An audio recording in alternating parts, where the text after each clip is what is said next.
All right, Dr. Dubose, we are live. Are you ready to kick this thing off? I'm ready. Let's do it. KTTV, giving you what you need. Motivation, education unleashed. H-Town representing, we forever keep it rolling. Join the conversation with inspirational stories. Thought provoking, feel that energy. Kendrick Thomas aiming to lift the community. True indeed, tune in, come and see. Giving you what you need. KTTV, let's go. KTTV. What it do, KTTV? This is KT, and I'm coming at you live with another episode of Education Unleashed. And on tonight's episode, I have the Chief of Schools for Stafford Municipal, not independent, Municipal School District, Dr. Don Dubose. How you doing tonight, Dr. Dubose? Hi, Kendrick. How are you? Thank you so much for having me on. I'm good, and I cannot complain. Hey, look, well, they tell me it won't do any good anyway, but I hear you though. That is so true. That is Well, so thank you. Thank you for coming on, Doc. Like I told you, I'll probably say it about 32 times.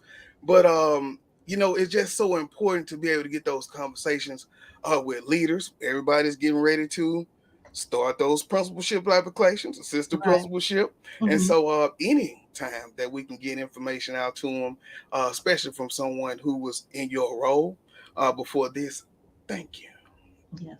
Hey, so I like to start with the wellness check because we know it's crazy out here, Right. whether it's inflation or it's the work or it's the home. So how are you? And in the role that you serve, how are you finding time to balance work and self-care? Well, certainly, I would say that it's definitely it's a challenge, but it is something that I work on regularly. One of the things that I try to do, I don't know if you can relate to this.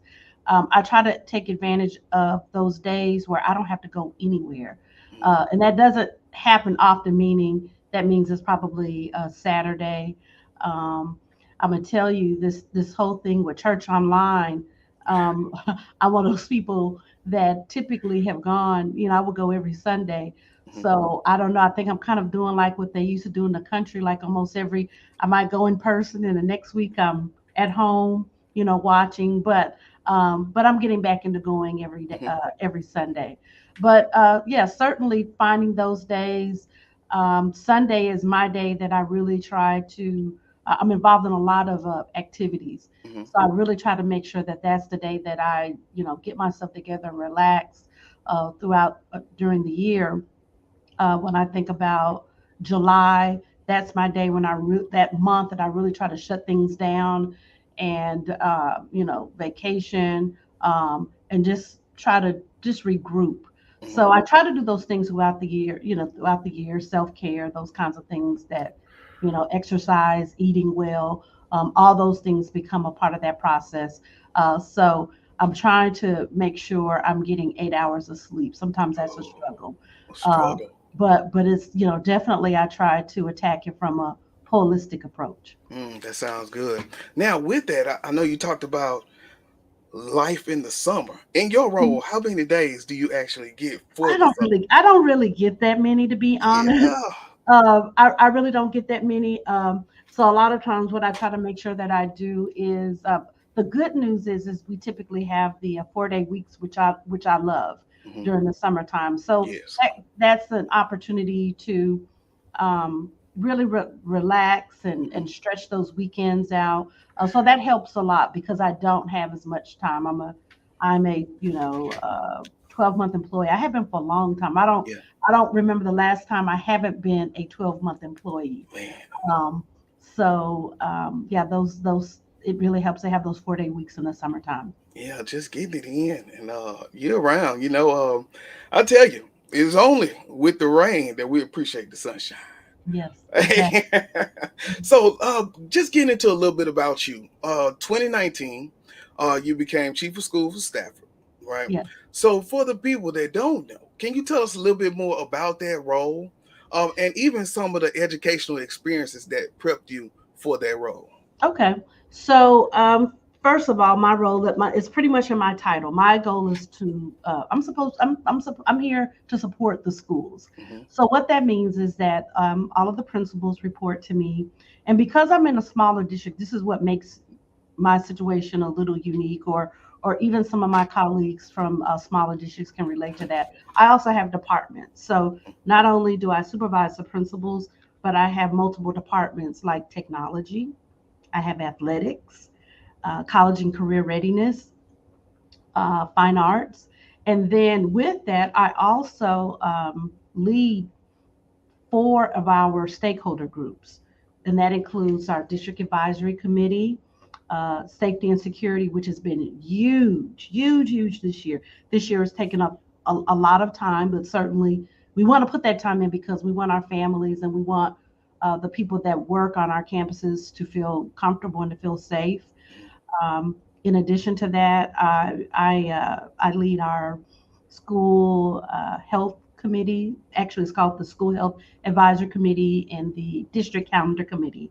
And then I still have to prepare board items for our meetings that occur every month, or prepare for workshops that come up. So that's what I do on a daily basis, in addition to, unfortunately, grievances, parent concerns, and all those things that kind of rise up. We always hope that parents can resolve issues at the school level, but unfortunately, some of those things make it to our office, or to my office, shall I say. And in terms of how I got here, my pathway it was pretty traditional. I was a education major. I was an early childhood education major. Out of college, I taught pre-K. Actually started out in North Forest. I was there for 4.5 years. Come on now. I was in Houston ISD for 22 years. And there I was a counselor, an assistant principal. I was what was called a regional parent assistance manager, a principal, and I did that work for close to 9 years. And then I left Houston as the leadership development officer, where we supported all 287 schools and provided training and worked with a lot of the emerging leaders. We worked with the appraisal systems.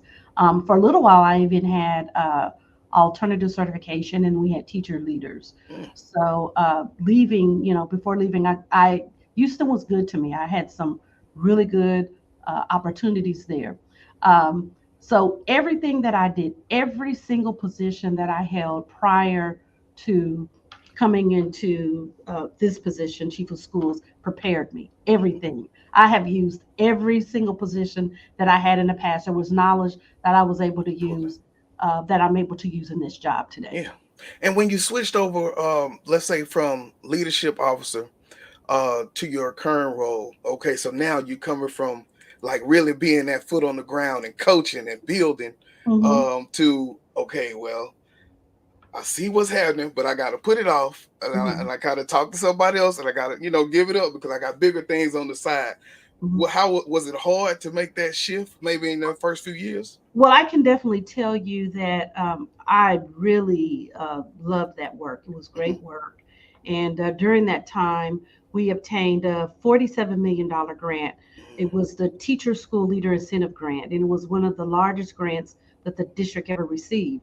And so we were able to provide stipends and bonuses and send people to school because ultimately the goal was to support and retain our highly qualified and effective employees in the district. Now, saying that, I still get to do some of that. It's not to the same extent that I did there. That's all I did. But here I still get to do that type of work. Now I feel like I'm kind of like the jack of all trades because my hand is here and there. And one of the things that I didn't share is that even in this role, I work with the counselors and the nurses. So with that, in Houston, I had to deal with a lot of volume because you're having to service so many schools and so many principals. Here, I'm just kind of split all over the place, trying to make sure that I'm doing my part to help with to help the district run. Yeah, help the district run. And now let's get a little bit more into that as we talk about the leadership officer. So 2016 to 2019, that was your tenure. Yes. During that time, were there, I don't know, but I want to say maybe quirks or common, not even faults, but just common ideas that new principals coming in had to learn, Yeah. that you would say, okay, well, this is a big issue coming out of certifications programs. But then the caveat to that question is, that still the same thing you're seeing today with I new would, principals? yes, I would say one of the things that people still struggle with is what we call competing priorities, Mm, because during the course of the day, yeah, um, you're dealing with so many different things. You've got, your supervisor, depending on what district you're in, whether you're a SSO or an executive principal or whomever, you've got people that are telling you things that you have to do for compliance. And then you've got, some kid on your campus that's hurt. You've got all these different things that are going on. You have stuff that's due. You have all these things that are happening. So it becomes the balancing act, and then sometimes it becomes a matter of, you've got all these things in front of you. What do you do first? And so I think that still can be a challenge. So those are things that, certainly safety always comes first, right? And then the second thing is, you're the instructional leader, so you certainly want to focus on instruction. That is your biggest piece. mhm. And then the other part of that would be, you might need to handle something that's going to get you on the news, and you Okay, have to have that foresight, and you have to be able to anticipate. yeah, That's a leadership skill. mm, You have to be able to anticipate what's going to happen or how something is going to play out. So you've got to have some foresight, because if you're not able to anticipate, you're going to end up in a lot of situations. Or if you're not able to balance those priorities, something is going to fall through the cracks. And it's already hard. It's very, well, let me say, it was actually very easy for things to fall through the cracks, because mhm, there's so many things that have to be done within yeah. the course of a day. Man, that was so powerful. I think you hit the nail on the head. You think about even some of those basket exercises that they have. It's like, okay, you got all these things going, put them in priority list or Right. something. And so that just shows to go how important being able to do that is. So awesome answer. Like I say, people need that. Yeah. Now, thinking about your time at the STEM Yes. school. So was you said it was STEM magnet school? Yes, it was a STEM magnet, and STEM is like, I love STEM education, and it's funny because I come from a different perspective. I love it because I know that there's so many opportunities for boys and girls, young men Yeah. and women. So I know that there's a lot of opportunity, and I fell in love with STEM actually because of some of my shortcomings. Many of us grew up with, oh, well, I'm not very good at math, or there were some times, oops, there were times that, sorry about that. Oh no, we look. I That's feel like live. there have been times that, um, I wish I would have had stronger teachers in certain areas.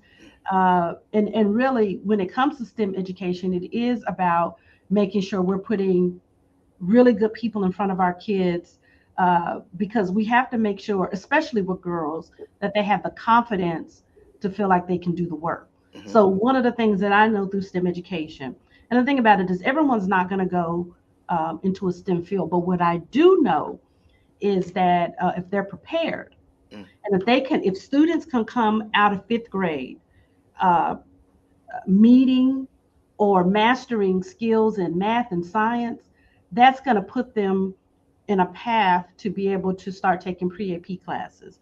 And those are the kinds of things that start to build confidence with kids.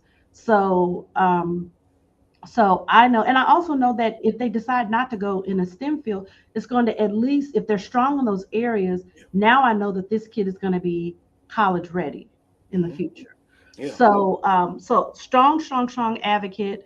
I like to advocate because there are some pieces. I was a good student, but those are some areas I could have been stronger in. So with that, I know that we have to ensure that, activities are engaging and hands-on and relevant. We all know about Bill Daggett, the work around rigor, relevance, and relationships and all of that. So we have to make that a part of the work that we do in STEM education. Yeah, and you think about your time. I want to say 2008. Yes. So thinking about where STEM was then, and Hmm. then all of a sudden, like it was going. You still doing the work foundation, because for me this was like early. Then I say around 2014, 2015, bam, buzz. So now you got so many STEM academies coming up and all this. Right. Have you seen a big difference in how far it came from when you were the principal then to maybe like we're talking about first Lego League to where we are now? Yes, I think that teachers are being better prepared in that regard. I don't think that teachers don't seem to be as afraid. You're going to have your teachers that, they're literacy people, they love reading, but it doesn't appear that people are as afraid. I believe that there's more tools and resources out there to ensure that teachers are prepared to put that content in front of our students. Mhm. So I will certainly say that, people have come on board. There's a lot of, uh, I had an opportunity to work with the Smithsonian Science Institute. And there's a lot of people, a lot of industry is out there, certainly putting the resources and pushing areas of STEM, because ultimately these kids need to come into the workforce. Yeah. So you certainly see that there's a lot more opportunities, a lot more grants, and quite frankly, I guess it's just become a lot more sexy, uh, in that regard. Yeah, So, that's it. Like you say, I just want to do a PBL. yeah. So now, thinking about your time at that school as the leader, when I talked to Principal Kofele, we talked about the AP role. No, he's Yeah. always doing the camps.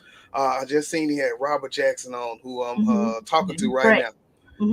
Yeah, I'm trying. Look, I'm Both of trying them. to. Both of them are Yeah. great. So, what he says is the AP role is the most underutilized role in education. So as we look at that role, and like I said with the preface earlier, we got that time where people are coming out of the classroom looking for those AP roles, Hmm. APs looking for principals.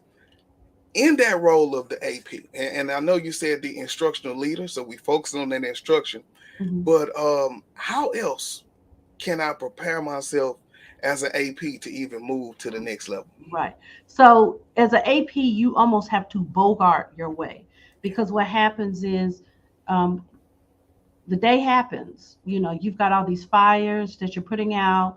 Of course, we know that most APs have to work with discipline.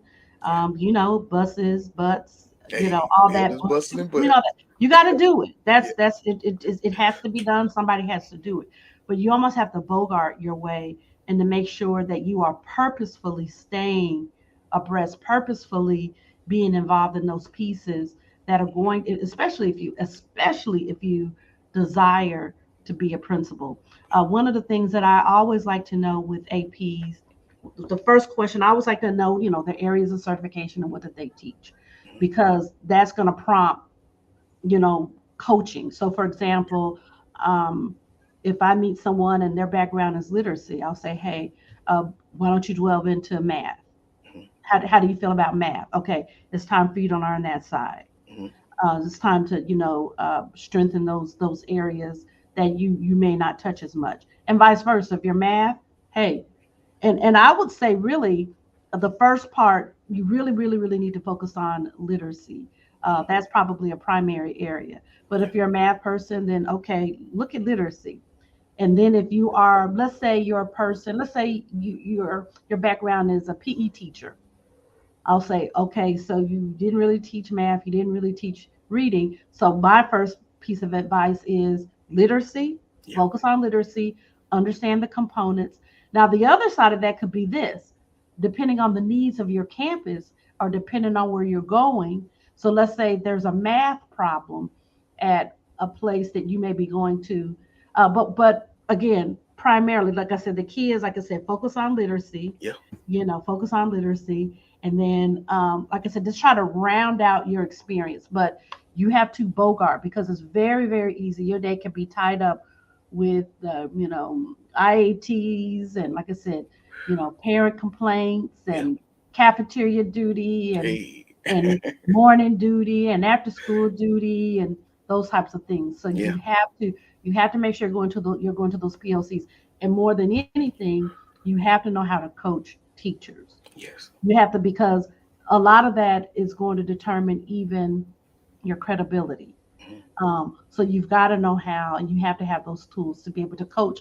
And there's tools out there. Yeah. There's different pieces that you can use between, what is it? I'm trying to think of the book that we've been using. Mhm. I know It's a we're using the Get Better Faster a lot over Yes, here. that's what we've been using. We've Mhm. been using. It was escaping me, and really, what it is, it's a resource book. Yes. So if you have that book at your fingertip, it's not a book that you read from page. It is a resource Mhm. book.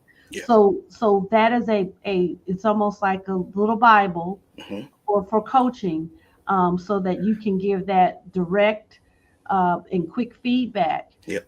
and just really understanding that process of giving feedback to teachers. So Yeah. that's critical. Knowing how to do that is critical. Most definitely. Most definitely. I know we used the book, kind of broke up the ILT. Like everybody had a list of teachers.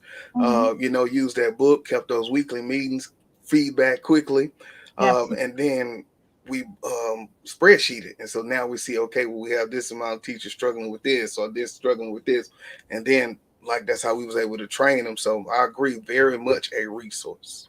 Right. Yeah, it's Um, not it's not it's not fun reading cover to cover. You yeah, use it as a resource, but can be familiar with it, yeah. because it is something that can be used, in working with teachers. Yeah, we use, I'll say, between that one and leverage leadership. Yes. Yeah, just putting the work in, Doc. So Yes. now, I want to get your opinion on this as we talk about APs.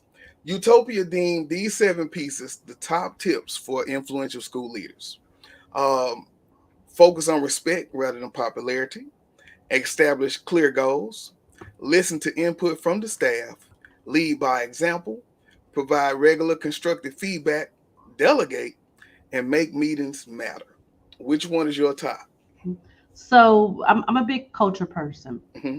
And Hmm. so in order to do all those other things, so what I'm going to say is I will start with the first one, which is focus on respect. And in front of respect needs to be mutual respect. Mm. It needs to be mutual. And so it's going to be very difficult. Relationships are, really critical. And so it's going to, if the respect is not there, it's going to be very difficult to work with teachers. It's going to be difficult to work with parents. So that has to be in your repertoire, mutual respect.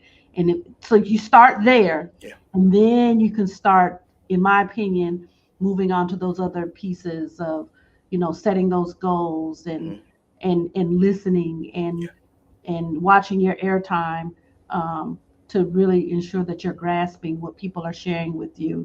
And of course, the leading by example and all those. So mutual respect is critical. I think it's number one. Number one, like you say, because if it's not there, it will be a long year, and I Yeah, can don't promise don't you that. yeah, don't expect someone to disrespect you. You need to respect them too. Most definitely.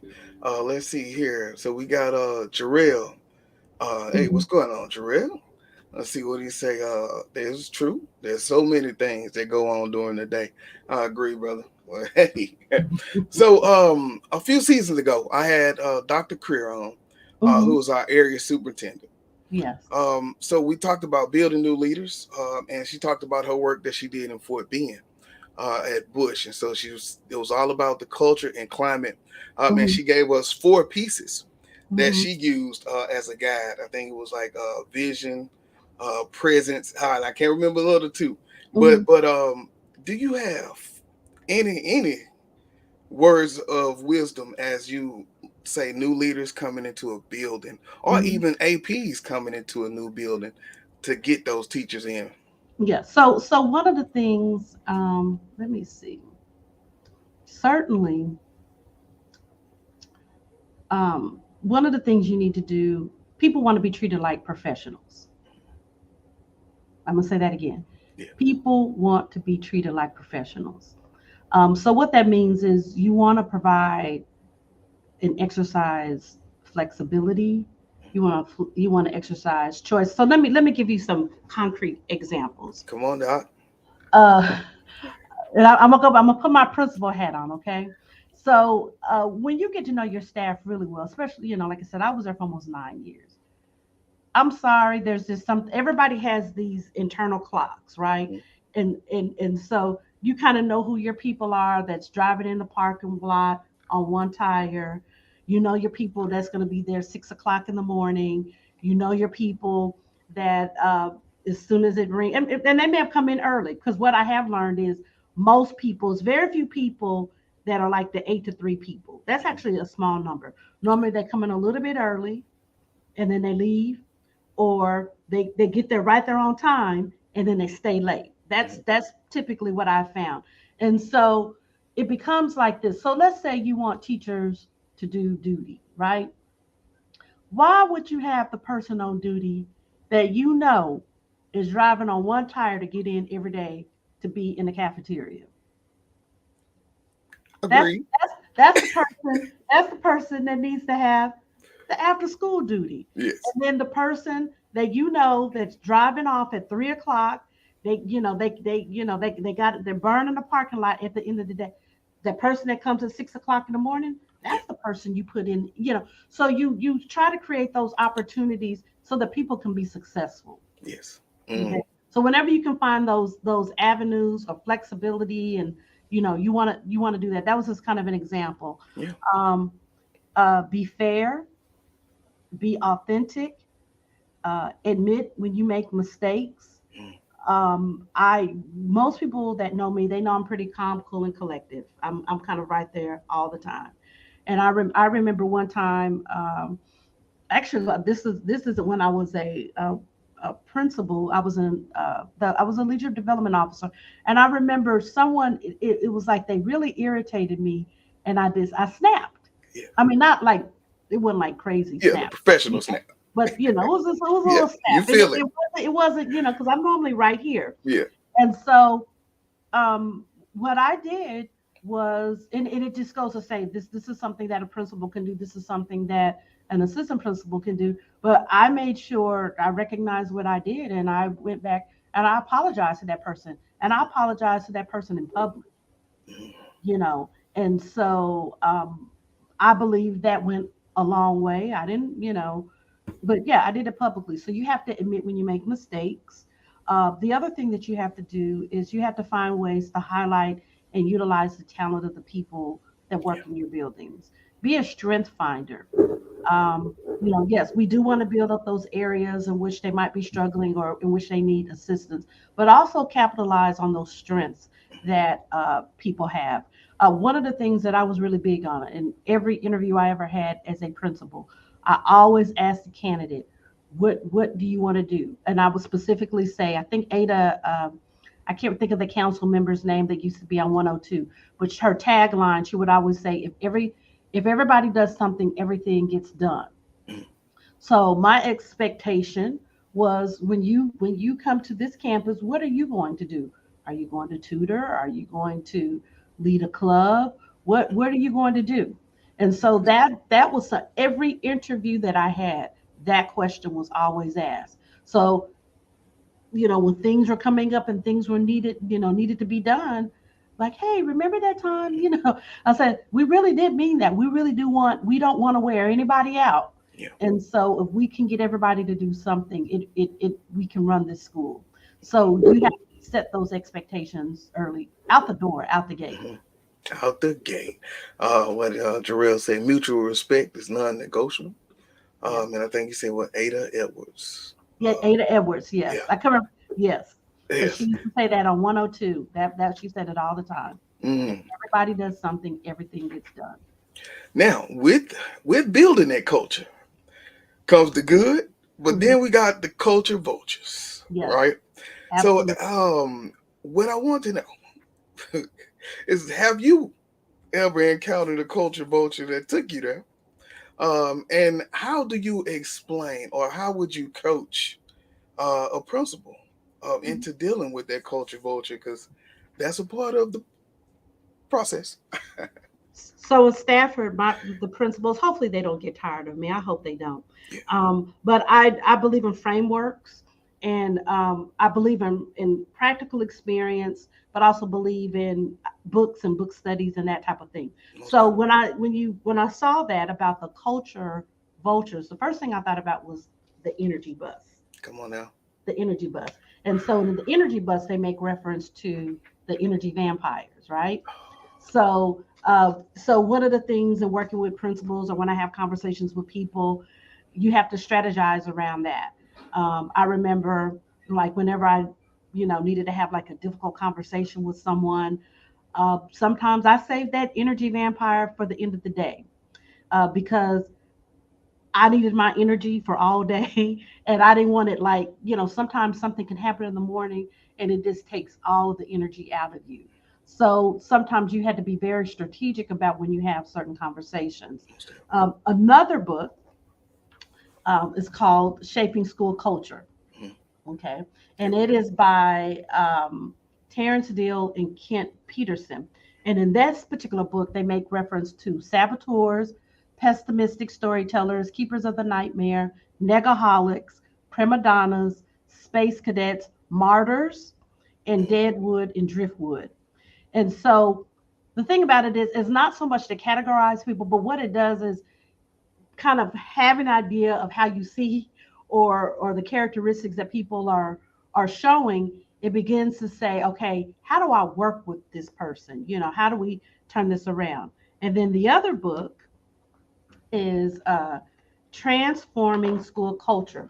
And this one is by Anthony Muhammad. And so Anthony Muhammad talks about the believers, the tweeners, the survivors, and the fundamentalists. And so that's another way to kind of see where does this person fall. The believers, of course, those are the people, those are your early adopters, they're always ready to go. They generally have strong credibility. You got your tweeners. Your tweeners can fall, you kind of got to watch them, because they could be a believer, or they could become a survivor, or they could become a fundamentalist. And then, of course, the survivor is kind of obvious. They're just trying to make it. Yeah. And then you have your fundamentalists, and it can sound very negative, but sometimes they're the distractor. Sometimes they have a lot to contribute, but you got to just kind of figure out, where some of these people fall. So to answer your question, you must confront it. Yeah. All right. You have to shield your tweeners. You've got to focus on recruiting the right staff. You've got to celebrate positive works.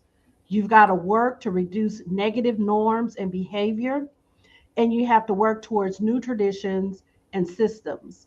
And so those are the things that you have to do to try to pull that culture together. So those are things that I can say I've done, but I also can back some of this up, or if people need something to follow, these are some pieces, that can help. Yeah. Wow. I think that's it. We're going to shut it down. Y'all have a good night. I think we just had an entire leadership semester tonight, right then. No, awesome. I remember going to see Ron Clark when he came here. And so in there, he talked about the same thing about the bus, right? And so then the people that's on the bus, so just... You got to get them in the right seat. Yeah. Sometimes you got to get them off the bus. Yeah, I mean, that was it. And that does not have to be ugly. That does not have to be ugly. I tell people this all the time. This is my 30th year in education, and I've been an administrator for a long time. And in all my years, I call it, no one has never flipped the table on me yet. Yeah, hey. And a lot of it is because I've had those conversations. There were never any surprises, short of them doing something that required that they had to exit immediately. Yeah. But for the most part, you know what I mean. You know what those things can be. Yeah. But for the most part, if there were things that were identified, there were no surprises. Yeah. The most important lesson that I learned early in my career. Because when you first get that AP job, you're like, yeah, they just gonna do it just because I'm the AP. Like that's it. But no, it wasn't like that. Like you say, I learned. But it's not about when you do have to make that decision, it's not about what I did to fire you. It's about what I did to support you. Right. And we both see it just didn't work out. Right. Right. And so as I grew, being able to have that mindset as like you say, coaching and you growing others, then it made everything simple because we have those conversations and we say, yeah, this kind of just not, Yeah.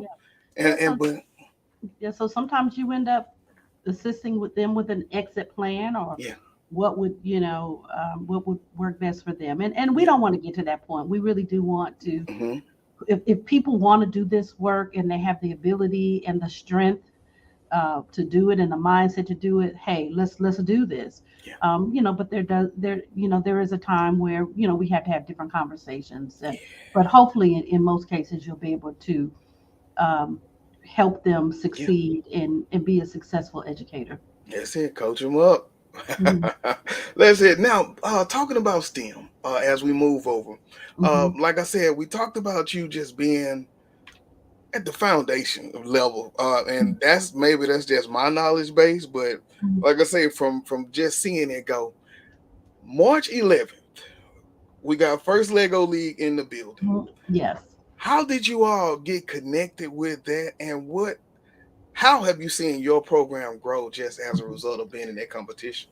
So I will say this: I cannot take credit for any of that, and hmm that's where I was a good match for Stafford, Yeah. because again, like I said, I have a great love for STEM. hmm So one of the things you may not know, our superintendent, who I support his work, Yeah. he's a big technology guy, hmm and so a lot of those through different relationships.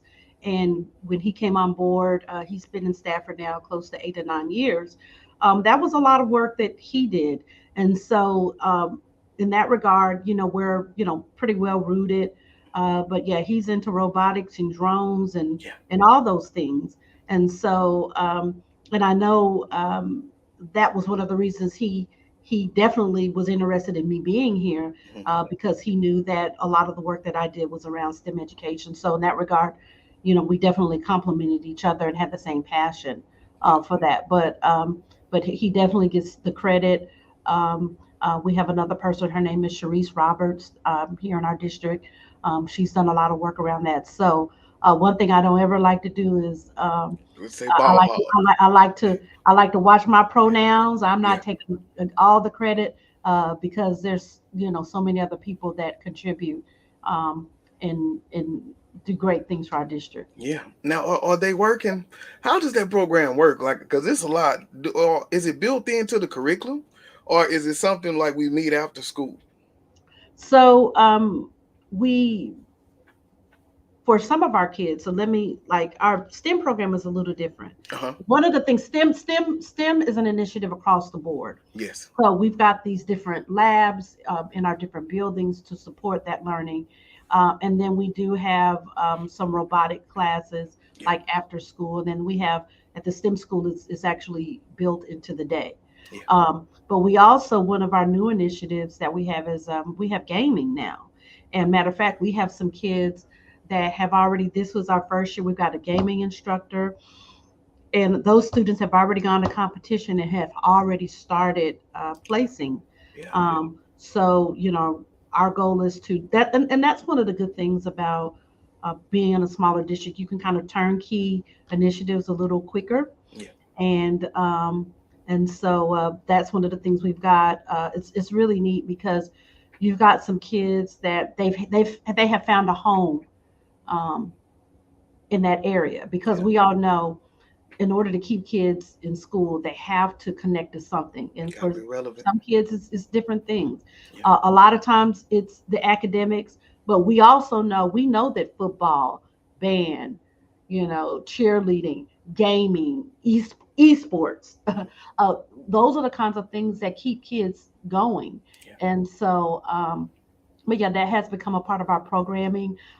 We at the STEM school, we have accelerated a lot of the instruction is very much accelerated. So, for example, by the time our 8th graders finish from the STEM school, they've already earned multiple credits for high school. Mhm. So that means when our 8th graders leave, when they finish, they've already completed credits. I want you to listen to this now. They've already completed credits in algebra and geometry and biology Okay. and foreign language. Okay. That's powerful. So what that means is when they get into that means that when they go to high school, that puts Yeah. them in a position that means they're going to be taking calculus, Yeah. right?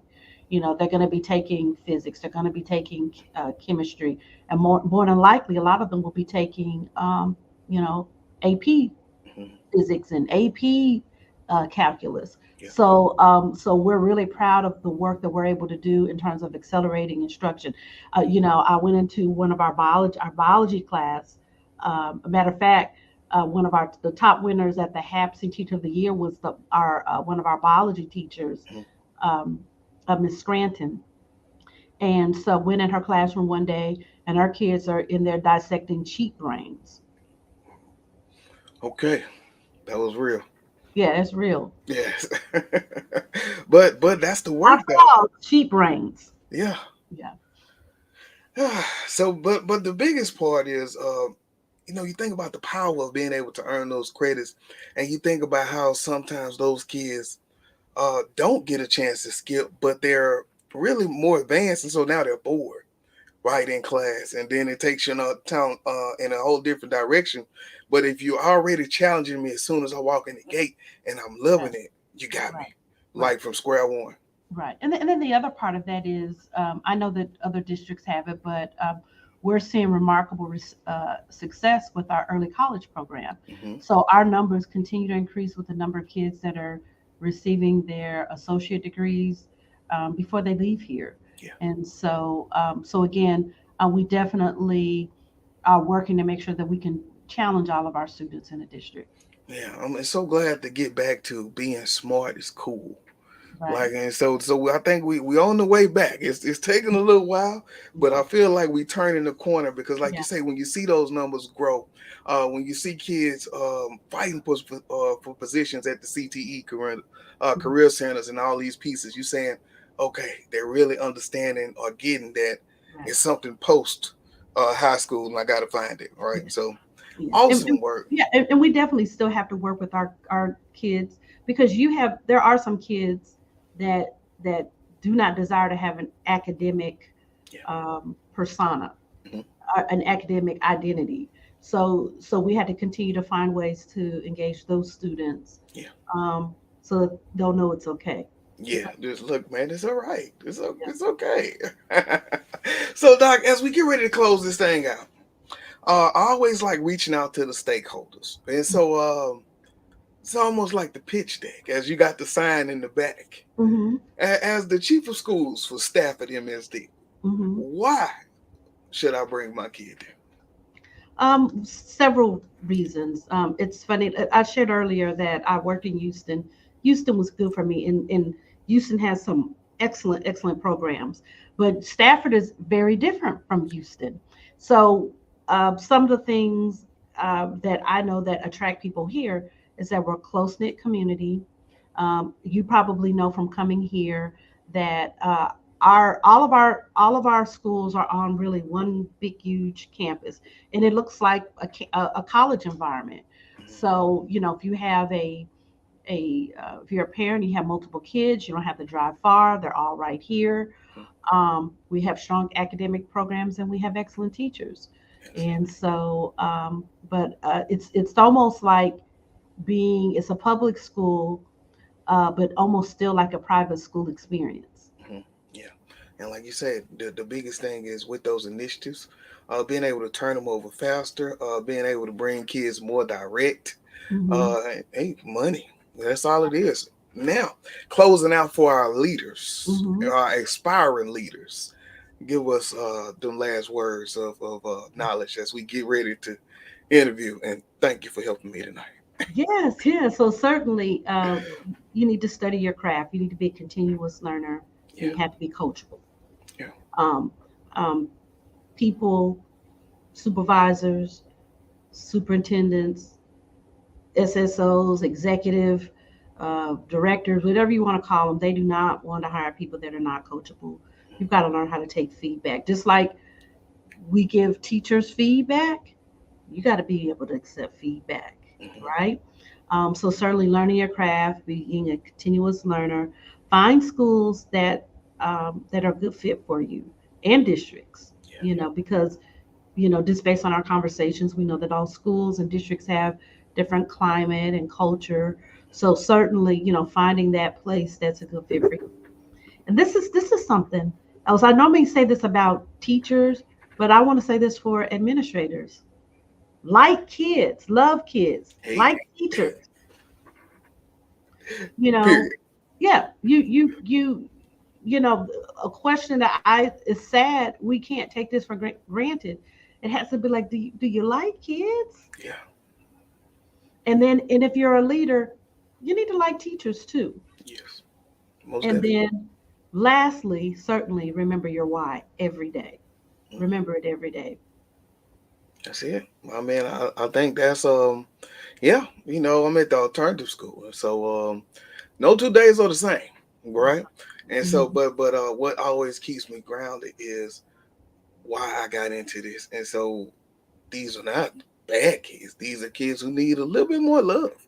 And so that's why you got into this, to be able to love on people, right? And go through or grow through those times with them. So I agree. I always remember that why, Doc. I tell people all the time, because, people get very frustrated by behaviors of kids. I will say any day that the kids are easier than the adults. The thing about it is, we know that children are there are universal things that kids do. We're the adults, so we have to know how to handle kids. And I hate to use the word handle, but manage, whatever term you want to use, whatever term you feel comfortable with. But they do universal things. I was an elementary principal. I knew every year a kid was going to stick something in their nose, or they were going to stick it in their ear. They were going to get scissors. They were going to cut somebody else's hair, or they were going to cut somebody else's hair. Yeah.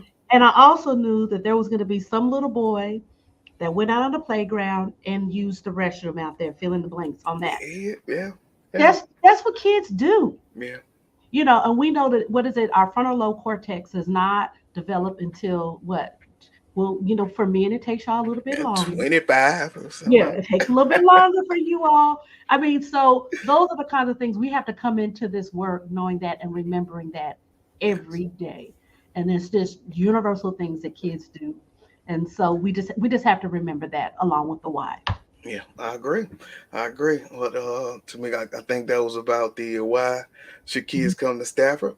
And Jarrell said, remember the why always. Most definitely. Well, Doc, I want to say thank you again for taking some time out. You dropped so many good jewels on us. I look forward to just being able to share this, run those clips, because like I say, I know them posts are going out. And so people are getting their minds right, because I want to. And so being able to, have those conversations, be able to refer back to a lot of the leaders that I talked to who dropped those nuggets, I don't take it for granted. And I'll just say thank you again. You are so welcome. Thank you for having me. All right. Okay, y'all. This is KT for KTTV signing out. 100. This is Darnell with Broadcast Houston. This is Dr. Tamara Beckford. Hey, this is Candace. This is London Underwood. This is Kirsten Bass with Inner City Greens, and you're watching. Y'all are now tuned in to Ktteev. Ktteev. Ktteev. KT